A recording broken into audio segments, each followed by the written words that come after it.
के सहाबी हज़रत अनस बिन मालिक रज़ी अल्लाह तआला अन्हु बयान फरमाते हैं कि उनके घर एक मेहमान आया, उसको खाना पेश किया, तो खाना खाने के बाद अपनी लौंडी से फरमाया कि इस दस्तरखान को तंदूर में डाल दो।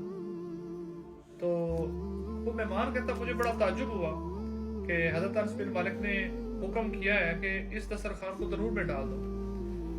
तो जब तंदूर में डाला ना तो उसको था कि ये दस्तरखान जल जाएगा, तो बड़े हैरान हुए और पूछा कि ये दस्तरखान जला क्यों नहीं है। हज़रत अनस बिन मालिक फरमाते हैं कि एक दफ़ा रसूल करीम सल्लल्लाहु अलैहि वसल्लम ने इस दस्तरखान से अपने दस्ते मुबारक साफ किए थे। दस्ते मुस्तफ़ा की बरकत ये है कि ये दस्तरखान नहीं जला।